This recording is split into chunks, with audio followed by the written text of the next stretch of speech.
How is that number changing, or how will that change in this kind of evolution and search towards more of an AI interface? Because I've got to assume that to serve an AI-driven query is much more expensive than to serve a search query.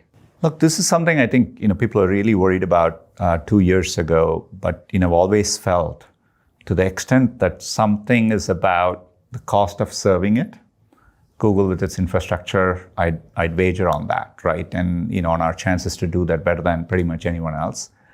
And we have actually seen for a given query, the cost to serve that query has fallen dramatically in a 18-month time frame. What is probably more of a constraint is latency, I would say. So it's less the cost per query. I think our ability to serve the experience at the right latency, search has been near instant. So how do you think about that frontier has been more of a question. The cost per query is not what I think will end up. I think we'll be able to. We've done the transition well. That's not a primary driver of how it'll impact things. Yeah.